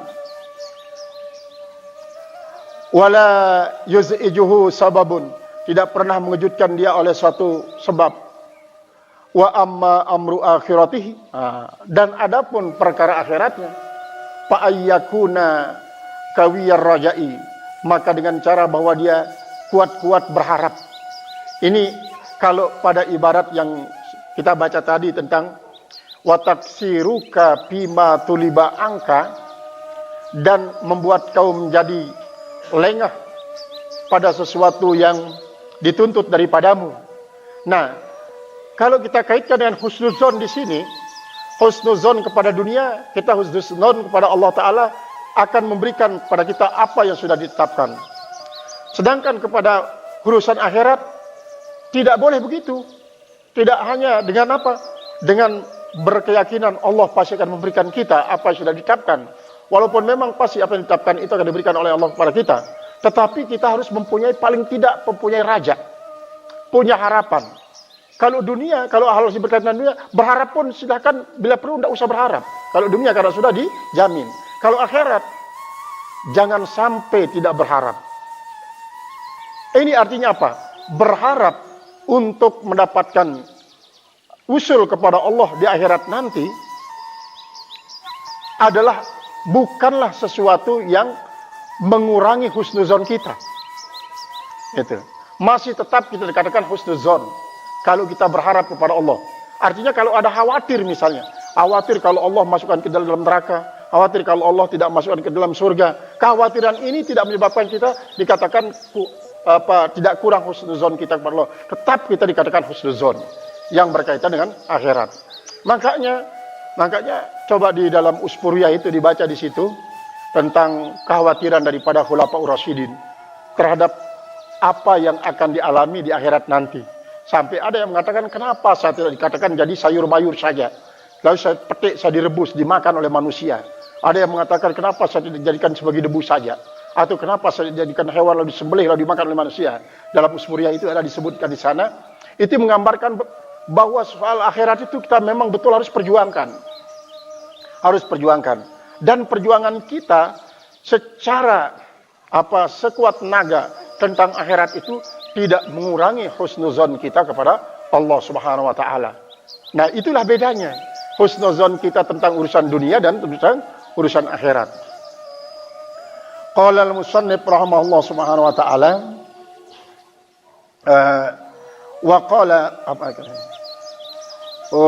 bi ayyakuna kawir raja'i fi qabuli amalihi, dengan bahwasanya dia berharap kuat harapannya pada diterima amalannya as-salihah yang saleh, wa tauqiyata ujurihi, dan penyempurnaan taufiyatnya, penyempurnaan pahala-pahalanya ada atasnya, fi dari sawab, yaitu pada negeri yang diberikan pahala padanya pada waktu itu, wal jaza, dan balasan. Fayujabu lahu dalikal mubadaratu, maka diwajibkan baginya yang demikian itu bersegera, limtithalil amri, untuk menjunjung tinggi perintah, wa taksiri min amalil birri, dan memperbanyak daripada perkara-perkara kebaikan, biwujudi halawatin, dengan adanya manisnya, waktibatin, dan adanya iktibatin, ada semacam keinginan kuat, kayak kita iri hati ya. Melihat orang, ya orang ini kok rajin sekali dia berpuasa, rajin sekali dia beribadah. Walazazatin, dan keenakan-keenakan, wanasatin, dan kerajinan-kerajinan. Waqad qala Yahya bin Mu'az, dan sesungguhnya telah berkata Yahya bin Mu'az, awsakur raja'i raja'ul abdi li rabbih, paling kuat harapan adalah raja'ul abdi li rabbih, harapan seorang hamba bagi Tuhannya. Jadi berharap hanya kepada Allah. Wasdaquz zununi, dan paling benar zon, persangkaan, husnuz zonni billahi ta'ala, yaitu husnuzon terhadap Allah Ta'ala. Wa min mawatini husniz zanni billahi ta'ala, dan di antara medan husnuzon terhadap Allah Ta'ala itu, allati la yambaghi lil abdi ayyufariqahu, yang tidak pantas bagi seorang hamba untuk meninggalkannya, ayyufariqahu biha, meninggalkan padanya, yaitu awqatus syadaidi, pada saat-saat kita mengalami kesulitan, wal mihani, dan ujian-ujian, wa hululil masaibi, dan tibanya musibah-musibah, fil ahli wal mali, baik pada harta dan pada keluarga dan pada harta, wal badani, dan pada badan kita sendiri. Nah, saat itulah kita membuktikan kita husnuzon kepada Allah Ta'ala, bahwa apa yang diberikan oleh Allah Subhanahu wa Ta'ala kepada kita berupa penyakit yang sangat-sangat menjijikkan sekalipun, yakini itu adalah yang terbaik buat kita dari Allah. Yakin bahwa Allah bermaksud baik kepada kita. Sehingga ini kadang-kadang terjadi, begitu keluarga kita mengalami kesulitan, pergi ke tukang tenung. Lalu tukang tenung itu, ya mungkin apa dia diberikan oleh setan atau jin, ternyata yang dituduh adalah orang yang terdekat dengan kita, paling tidak tetangga dekat dengan kita, orang baik-baik dengan kita, itu yang dituduh. Berarti semakin berkembang fitnahnya, tidak husnuzon kepada Allah. Akhirnya apa? Ini gara-gara dia ini, dia menjadi begini, si anu menjadi begini, yang menjadi begini. Nah, itu kadang-kadang terjadi semacam itu. Nah, ini yang harus diperangi, dengan adanya husnuzon kepada Allah Subhanahu wa taala, walaupun seandainya betul itu adalah merupakan suatu ikhtiar daripada seorang yang disebutkan dalam perkataan itu, dia betul bisa jadi betul. Dan minta dari orang untuk nyahirin kita, dia betul. Dan memang itu cara Allah Subhanahu wa taala untuk menguji apakah dengan demikian akan berubah akidah kita atau tetap husnuzon. Itu sebagai ujian pada Allah. Walaupun dia memang betul, tapi tetap saja kita wajib husnuzon.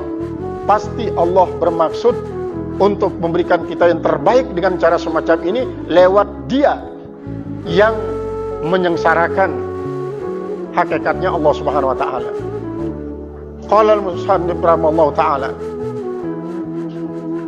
li'alla yaqa'a fi sababi adami dzalika fil jazai, supaya dia tidak terjatuh dengan sebab tidak adanya demikian itu pada sebuah jaza, keterjutan, waswati dan kemurahan. Wa sayati hadzal makna, dan akan datang makna seperti ini fi kalamil muallif rahimallahu taala, pada ucapan tuan musannif, mudah-mudahan Allah berikan rahmat. Wa huwa qauluhu man zanna impiqaka lutfihi an qadarihi fadzalika likusuri nazrihi. Man zanna, siapa saja yang menyangka, impikaka, terbuka, lutfihi, kelembutan Allah, an qadri, daripada rencana Allah, fadzalika likusuri nazrihi, maka yang demikian itu adalah karena pendek pandangannya. Wa min a'zami mawatini husni zanni billah ta'ala halatal maut, dan di antara paling luas, paling besar medan husnuzon terhadap Allah Subhanahu wa taala ketika terjadinya kematian. Waqad jaa fil khabari, dan sungguh telah datang pada sebuah hadis, la yamutanna ahadukum, tidak mati salah seorang kamu, illa wa huwa yuhsinu zanna billah, kecuali dia dalam keadaan husnuzon terhadap Allah taala. Wa fi haditsin Jabir, dan pada Jabir, man istata'a minkum alla yamuta illa wa huwa yuhsinu zanna billahi ta'ala falyaf'al. Man istata'a, siapa saja yang mampu, minkum, di antara kalian, alla yamuta, bahwa dia tidak mati, illa wa huwa yuhsinu zanna, kecuali dia adalah husnuzon billah terhadap Allah taala, falyaf'al, silakan dia lakukan. Artinya, kalau dia mampu untuk mempertahankan sifat husnuzon ini sampai dia mati, bahkan seandainya kalau dia mati dengan sebab sesuatu yang bisa kita lihat, misalnya, tetap husnuzon, ini Allah taala yang memberikan kepada saya yang terbaik. Summa tala hadil ayata, kemudian membaca ayat ini, wa dzalikum dzannukumul ladzi dzanantum bi rabbikum, wa dzalikum, dan itulah persangkaan kalian, alladzi dzanantum bi rabbikum, yang telah kalian sangka dengan Tuhan kalian, aradakum, yang menginginkan buat kalian, ardakum, mendatangi kalian, wali annahu ta'ala, dia karena bahwasanya Allah Subhanahu wa taala qala bima yurwa anhu, pada apa yang diriwayatkan daripadanya, ana inda zanni abdi bi, saya ini senantiasa berada di sisi keyakinan hamba saya dengan saya, fal yazun nabi, maka hendaklah dia berbaik sangka denganku, masya'a, sesuai dengan kehendaknya. Artinya, kalau sudah dikasih tahu oleh Allah Subhanahu wa taala lewat sabda Rasulullah SAW dengan hadis qudsi ini, silahkan. Kalau dia mau sangka jahat, silahkan, katanya. Kalau dia mau sangka baik, silahkan. Nah, inilah amrlin litahdid sebenarnya. Jadi seolah-olah, jangan kau menyangka yang tidak-tidak kepada saya, sangkalah saya ini menjadi orang yang terbaik padamu. Nah, dengan cara semacam itu, Allah Subhanahu wa taala nanti akan membuat kita menjadi orang yang husnuzon. Memang kadang-kadang zon kita ini akan terpengaruh oleh pandangan zahir kita, oleh panca indera yang kita miliki ini.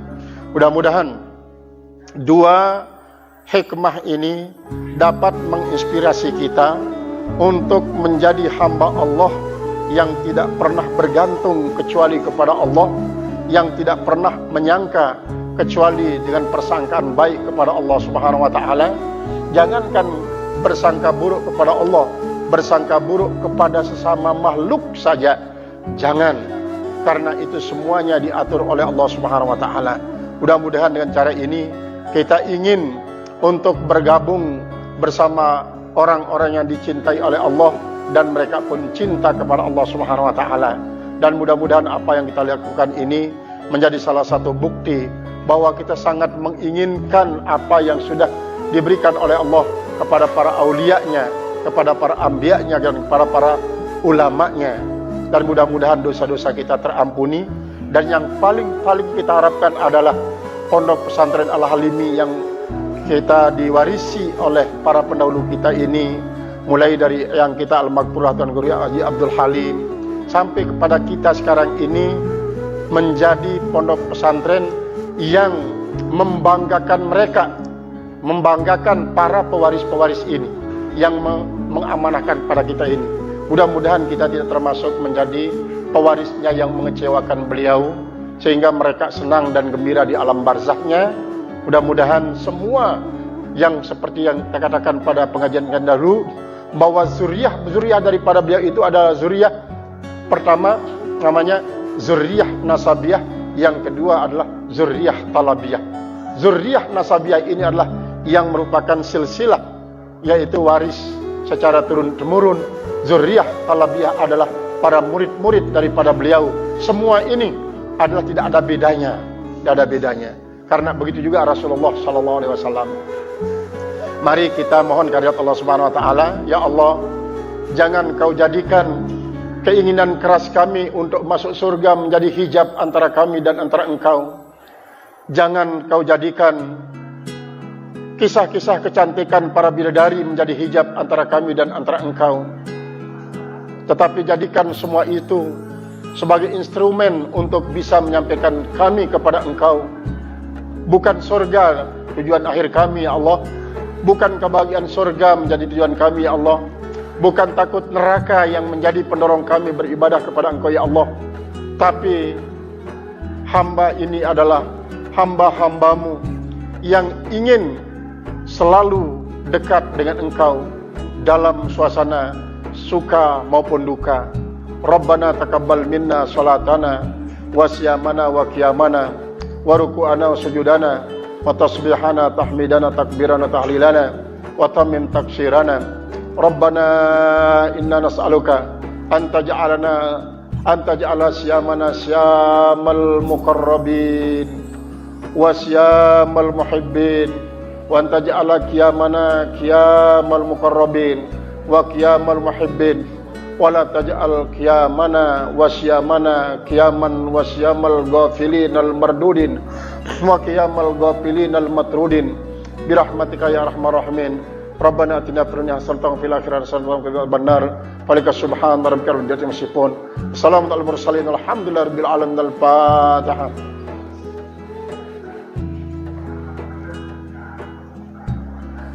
Wa li arwahi abaina ummahatina jadani ikhwanina wa masyayikhina sajina liman lahu haqqan alaina kafatul muslimin muslimat lahyan wal amwat. Syaulillahi al-Fatihah.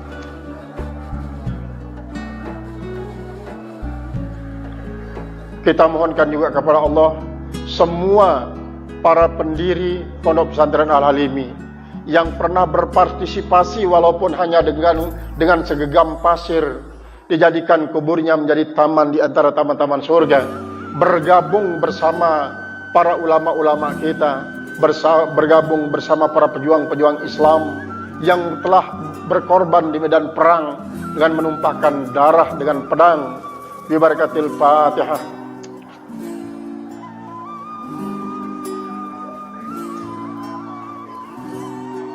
Amin amin tsumma amin da'wahum fiha subhanakallah wa tahiyatu fiha. Assalamu akhiru da'wana alhamdulillahi rabbil alamin. Wassalamu alaikum warahmatullahi wabarakatuh.